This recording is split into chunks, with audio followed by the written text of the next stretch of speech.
Hi friends, అస్సలాము అలైకుం. Welcome back to SK Ramzan vlog. నేను మీ రంజాన్. అందరూ ఎలా ఉన్నారు? బాగున్నారా? మేమైతే చాలా బాగున్నామండి. చూడండి, చెన్నైలో వర్షం ఎలా పడుతుందో. ఇళ్ళ ముందు నీళ్లు చూసారా ఎలా ఆగాయో. 3 days నుంచి పడుతూనే ఉంది, కానీ ఫ్రైడే నైట్ స్టార్ట్ అయింది పెద్ద వర్షం, గాలి. ఇంకా ఈరోజు సాటర్డే ఫుల్ పడుతూనే ఉందండి. ఇంకా మా ఆఫీస్ నుంచి అయితే వచ్చారు. ఇంకా వాటర్ లేకపోతే కార్లోనే వచ్చారు కదా, వాటర్ క్యాన్ కిందకి దా, నేను తీసుకుని వెళ్ళి తీసుకొస్తా అన్నారు. ఇప్పుడు కార్ వెళ్ళింది. ఇంకా నడిచి వెళ్ళడం అయితే కుదరదు కదా, దగ్గరే అండి షాప్ కూడా. ఇంకా ఎలాగో కార్లో వచ్చా కదా, తీసుకొని వస్తా అని చెప్పి క్యాన్ తీసుకొని వెళ్ళారండి. ఇంకా పైకి వచ్చేసి నేను స్వీట్ కార్న్ పులావ్ అయితే చేస్తున్నాను. చాలా టేస్టీగా ఉంటుందండి స్వీట్ కార్న్ పులావ్. పిల్లలు కూడా చాలా ఇష్టంగా తింటారు. ఇలా అయితే చేయండి. ఫస్ట్ అయితే 1 tablespoon నెయ్యి వేసుకున్నాను, 1 tablespoon నూనె కూడా వేసుకున్నాను. అది కొంచెం వేడైన తర్వాత హోల్ గరం మసాలా వేసుకున్నాను. తర్వాత పొడుగ్గా కట్ చేసుకున్న ఆనియన్, పొడుగ్గా కట్ చేసుకున్న పచ్చిమిర్చి, క్యారెట్ ముక్కలు అయితే వేసుకున్నాను. ఆనియన్ కొంచెం సాఫ్ట్గా అయిపోయిన తర్వాత స్వీట్ కార్న్ అయితే తగినన్ని వేసుకోండి. నేనైతే 1 కప్పు స్వీట్ కార్న్ అయితే వేసుకున్నాను. ఆనియన్ కొంచెం సాఫ్ట్గా అయిపోయిన తర్వాత స్వీట్ కార్న్ కూడా వేసుకొని ఫ్రై చేసుకోవాలి.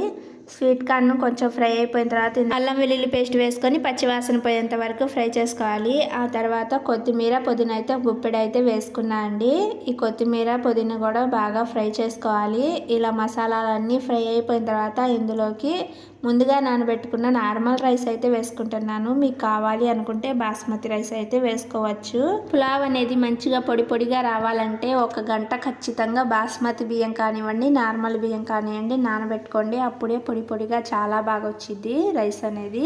రైస్ వేసుకొని వెజిటేబుల్ కలిసేలా కలుపుకొని 1 minute అయితే ఫ్రై చేసుకోవాలి. ఆ తర్వాత 1 గ్లాస్ రైస్కి 1.5 గ్లాస్ వాటర్ అయితే వేసుకున్నాను. ఇందులో కొంచెం గరం మసాలా, టేస్ట్ తగ్గట్టు సాల్ట్ వేసుకొని అన్నీ కలిసేలా కలుపుకొని మూత పెట్టేసుకొని ఉడికించుకోవాలండి. 3 విజిల్స్ వచ్చిన తర్వాత స్టవ్ ఆఫ్ చేసుకోవాలి. స్వీట్ కార్న్ పులావ్ కాంబినేషన్ కాజు చికెన్ కర్రీ అయితే చేస్తున్నాను. స్టవ్ వెలిగించుకొని కడాయి పెట్టేసుకొని 2 tablespoon నూనె అయితే పోసుకున్నానండి. నూనె వేడైన తర్వాత అందులోకి 1 tablespoon షాజీరా అయితే వేసుకున్నాను. షాజీరా కొంచెం ఫ్రై అయిపోయిన తర్వాత సన్నగా కట్ చేసుకున్న 1 ఆనియన్ అయితే వేసుకున్నాను అండి. పెద్ద సైజ్ ఆనియన్ అయితే వేసుకున్నాను. పొడుగ్గా కట్ చేసుకున్న 2 పచ్చిమిర్చి కూడా వేసుకొని ఆనియన్స్ లైట్ గోల్డెన్ కలర్ వచ్చిన దాకా ఫ్రై చేసుకోవాలండి. ఆ తర్వాత అల్లం వెల్లుల్లి పేస్ట్ 1 tablespoon వేసుకొని పచ్చివాసన పోయేంత వరకు ఫ్రై చేసుకోవాలి. శుభ్రంగా వాష్ చేసుకున్న చికెన్ అయితే వేసుకోవాలి. అందులోకి టేస్ట్ తగ్గట్టు సాల్ట్, 1/2 tablespoon పసుపు వేసుకొని ఈ చికెన్ ఆనియన్స్లో కలిసేలా కలుపుకోవాలి. ఇలా కలుపుకొని మూత పెట్టేసుకొని సిమ్లో ఉడికించుకుంటే చికెన్ నుంచి వాటర్ వస్తాయి. ఆ వాటర్కి చికెన్ అనేది ఉడికించుకోవాలి. ఇంకా ఇక్కడైతే మసాలా గ్రైండ్ చేసుకోవడం కోసం 1 tablespoon జీలకర్ర, 1 tablespoon ధనియాలు, 1 tablespoon మిరియాలు అయితే వేసుకున్నాను. 10 జీడిపప్పు కూడా వేసుకున్నాను. 1 tablespoon కొబ్బరి పౌడర్ వేసుకొని చెక్క, లవంగం వేసుకొని కొన్ని వాటర్ వేసుకొని మెత్తగా గ్రైండ్ చేసుకోవాలి. ఈ చికెన్లో నుంచి వాటర్ వస్తున్నాయి కదండి, మధ్య మధ్యలో కలుపుకుంటూ ఉడికించుకోవాలి. ఇలా కలుపుకున్న తర్వాత ఇందులోకి 1 రెమ్మ కరివేపాకు, స్పైసీ తగ్గట్టు కారం అయితే వేసుకొని చికెన్లో కలిసేలాగైతే కలుపుకుంటున్నాను. చికెన్ 80% ఉడికించుకున్న తర్వాత ఇందులోకి కాజు పేస్ట్ని అయితే వేసుకోవాలి. ఈ పేస్ట్ని చికెన్లో కలిసేలాగైతే కలుపుకోవాలి. ఇలా కలుపుకున్న తర్వాత గ్రేవీ తగ్గట్టు వాటర్ పోసుకొని చికెన్ అయితే ఉడికించుకోవాలండి.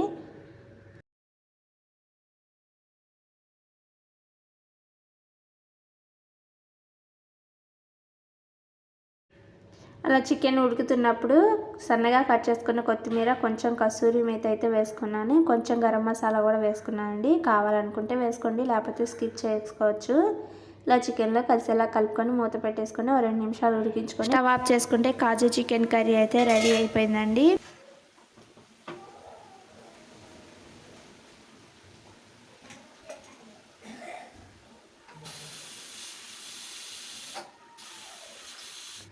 ఇంకా ఇక్కడ స్వీట్ కార్న్ పులావ్ కూడా రెడీ అయిపోయింది. చూడండి, చాలా పొడి పొడిగా చాలా టేస్టీగా ఉందండి. ఇలా అయితే ఒకసారి ట్రై చేయండి. పిల్లలు కూడా చాలా ఇష్టంగా తిన్నారు.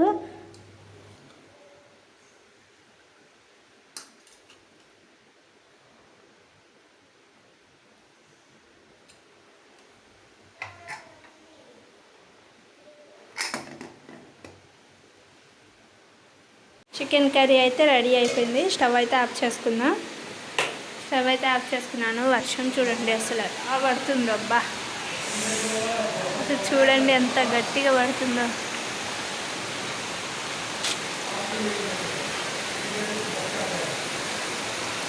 ఫుల్గా పడుతుంది.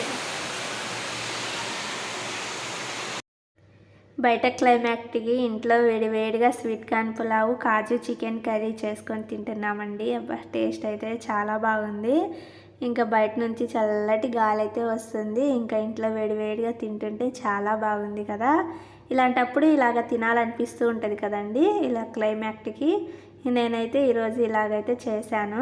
ఇంకా కడుపు నిండా తినేసాము. చల్లగా ఉంది క్లైమాక్ట్ అని చెప్పేసి మేము ముగ్గురం అయితే పడుకున్నాము. మా హస్బెండ్ అయితే ఆఫీస్కి అయితే వెళ్ళిపోయారు.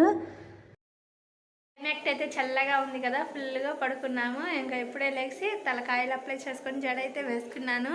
ఇంకా స్వీట్ కార్న్ అయితే పొయ్యి మీద పెట్టేశాను. స్వీట్ కార్న్ అయితే బాయిల్ చేస్తున్నాను. ఇంకా పిల్లల కోసం స్నాక్స్ అయితే స్వీట్ కార్న్ బాయిల్ చేశాను. ఇవి వచ్చేసి మా హస్బెండ్కి నాకి. ఇంకా మా హస్బెండ్ కోసం టీ అయితే పెడుతున్నాను. ఈ బంగాళదుంపల మురుకులు బాగుంటాయి, చూపిస్తాను చూడండి. క్రిస్పీగా ఉన్నాయండి, చాలా టేస్టీగా ఉన్నాయి. కొబ్బరి బిస్కెట్లు ఈ పిల్లల కోసం, వీళ్ళైతే తినరంట, వాళ్ళ కోసం అప్పుడప్పుడు స్వీట్ కార్న్ అయితే బాయిల్ చేశాను. మా హస్బెండ్ కోసం టీ పెట్టాను. చల్లటి క్లైమేట్లో ఈవినింగ్ స్నాక్స్ అయితే ఇలా ఎంజాయ్ చేస్తున్నాం.